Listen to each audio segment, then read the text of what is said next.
Hello everybody and welcome back to my channel one more time. Today we're going to actually talk about this machine right here in front of me. I spent the last 2 days working on a printer here in the shop, so I figured why not pass the time with a little bit of a project. So what I have here in front of me is actually my deceased grandmother's old computer. I built this for her in like 2005 or 6. Well, I didn't build it for her. We ordered it off of, then was Tiger Direct. It was before Newegg was real big, or they were just coming in. But I know Tiger Direct is what I used to use back then. So this is a computer that I got for her way back then. It came with Vista on it. So this is pre-Windows 7 even. While I was out here messing with this printer, I thought, you know, why not? I'm going to go ahead and try and get some games to run on this. And not just like old games, but modern games. Unfortunately, we hit some hiccups along the way, and that's what we're going to talk about now. So before I make too lengthy of an intro, let's go ahead and get into it.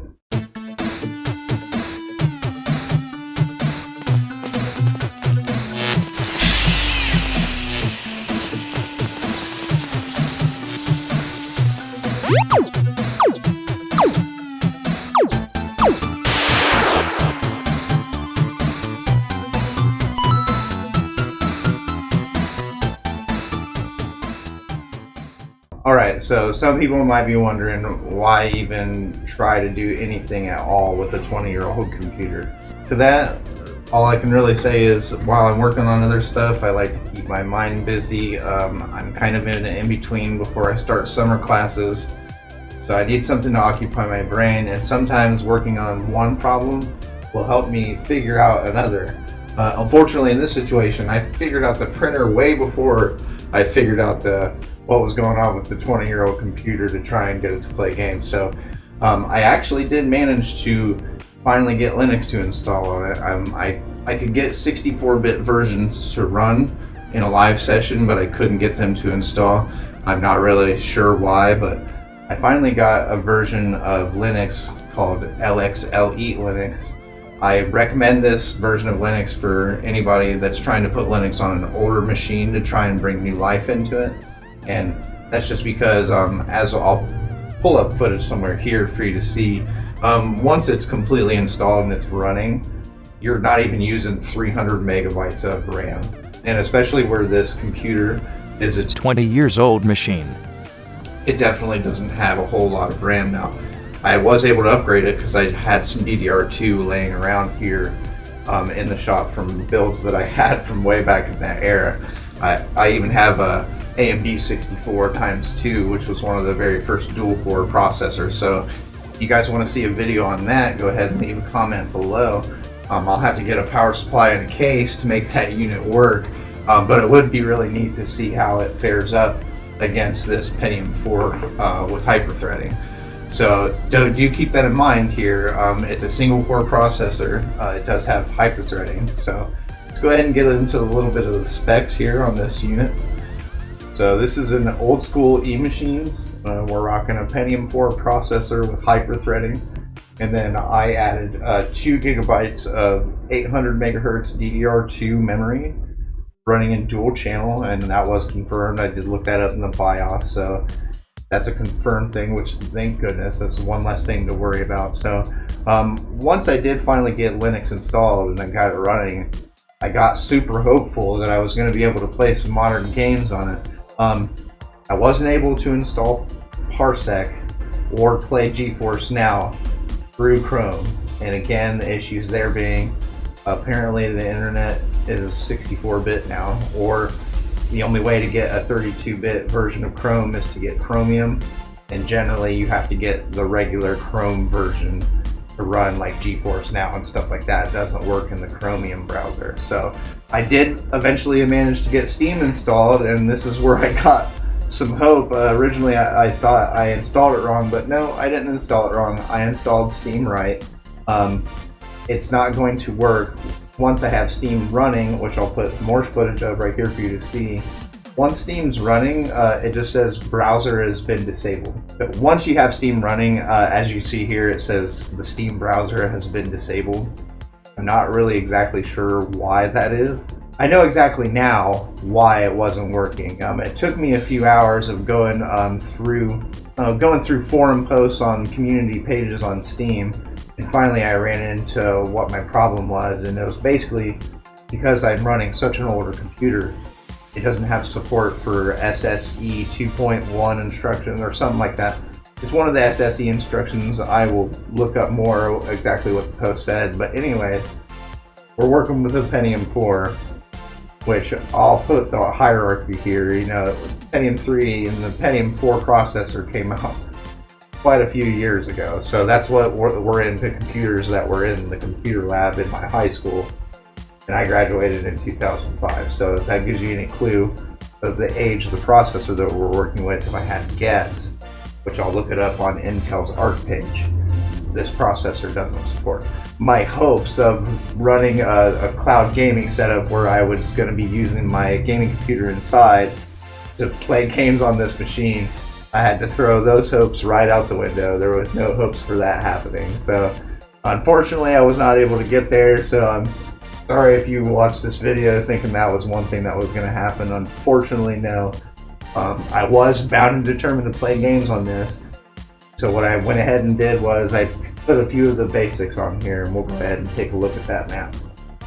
Now, I was able to go ahead and put the basics on here. I put RetroArch on here with a bunch of different cores, mainly for all the basic systems that run 2D platforming games. So we have NES, Super, and NES, and then I also put the Sega Genesis on here just to round it out with not only Nintendo systems. One of the first games I played was Super Mario 3. It's one of my favorite games for the original Nintendo.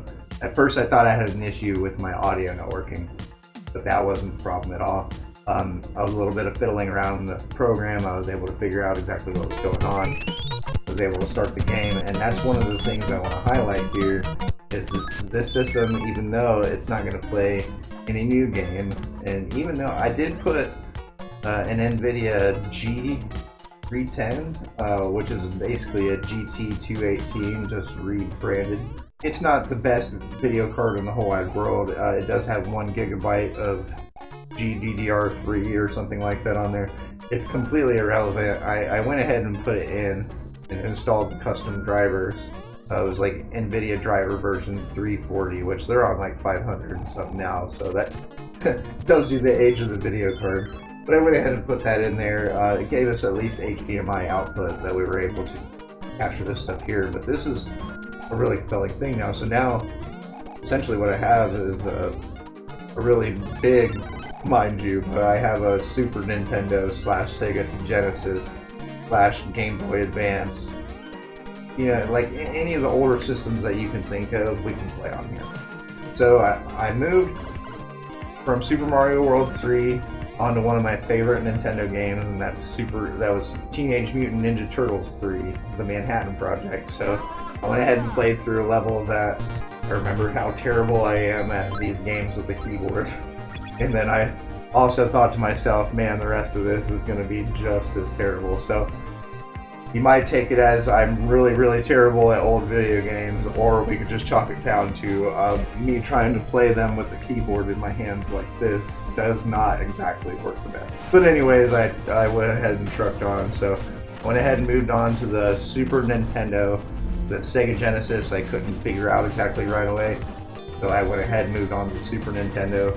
Everybody's kind of go-to here, which I'm no different, just because I remember playing it so many times and for so many hours during my childhood, was Super Mario World. This game ran really well, other than the difficulties with running it with the keyboard. Like I said, it was a lot of fun to actually play this game for a level or two. I sucked at it, but it was still fun. The next game I did on Super Nintendo was Ultimate MK3, which is one of my favorite arcade games from the Super Nintendo. I like all the Mortal Kombat games. Thought maybe I remembered some of the combos for this one, but like all the other ones, with the keyboard controls, it was just not going to happen. So after getting my butt kicked repeatedly by Reptile, I went ahead and said, let's move on to the next. Alright, so I finally figured out configuration. I was kind of into the second day here. I did figure out through RetroArch and a few other things how to get the Sega Genesis up and running the way that I wanted it to be running. I did have a luck with a few other emulators, but sound output was an issue. So RetroArch did fix that for me. So once I had the right core installed and loaded, I went ahead and played Sonic the Hedgehog 3. I was going to download with Knuckles, but ROMs and stuff is already a very weird legal area, so I wanted to stick to cartridges that I physically own, and I no longer have a copy of the Sonic and Knuckles cartridge. So if anybody has a copy of that game for the Sega Genesis, I would be super interested in that. Put it in the comments below if you wouldn't mind. Now this game I did a little bit better than the others. I was at least able to get past the first level, the first little mini boss, so I went ahead and took my wins there. I saved the state and moved on. The last game I tried on the Sega Genesis was Street Fighter 2, and it's no different than the other ones. I suck at playing any of these games on the keyboard. I do have a USB mouse pad, or a USB mouse pad. I do have a USB gamepad in the house. It is something I'm going to go ahead and plug in and map up if I do decide to get the system out in the future, or I might turn it into just an arcade machine to have out here in the workshop. I'm not sure yet, but I can tell you it plays anything that you can throw at it in the TV realm. Game Boy Advance I was able to find an emulator for, so there are several systems that we can go ahead and load on here and play, and we can add a big screen and joysticks, and we can go all out with a system like this. Now, one of the reasons why I even wanted to do this video in the first place is because it's a 20-year-old machine. Now, granted, we're not going to do anything phenomenal on it. Let's play some of this old software, and as you can see with Linux on it, it actually gives us a fairly modern looking UI. So the user interface looks great. The experience isn't super terrible for an old computer. So you have all those pluses. So I would say if you have a 20-year-old machine laying around and you've been thinking about an emulator project, go ahead and check out our website. I'm going to leave some information there on at least the emulators that you get if you want to run this in Linux. I imagine on Windows you might even have a little more luck, but I also know that Windows 10 and even Windows 7 would probably use almost all of that 2 gigabytes of RAM. Even just sitting stationary. Even if it uses 1 gigabyte, that's way too much RAM usage on an older computer in my book, and I don't think it would have added and made for the most optimal end user experience. So that's all I have for you guys so far. I actually had a little bit of fun playing some old games. It was a reminder of how difficult games used to be. I even got a little bit of a sore in my right arm from button mashing so hard on the one game for a while. It didn't help that I was kind of over here playing it all crooky and cockeyed before I decided to go ahead and kind of move my situation here a little bit. Anyways, I had a lot of fun. I hope you guys enjoyed the video. If you have any emulator projects, or you just are overall, if you're interested in running them on your PC, you can go ahead and check out our website. It's www.techyeah.net. I will try to get something up there in the next couple of days about where you can find some of these emulators. What you do with that information is on you. I'm not going to link to where you can find ROM files. Anybody savvy enough with Google Chrome can figure out where to get ROM files at, so I don't need to help you guys with that thing. But when it comes to emulation and preserving these old games and making an arcade setup, I'm all for that. So, anyways, hope you enjoyed the video, and we'll see you in the next one.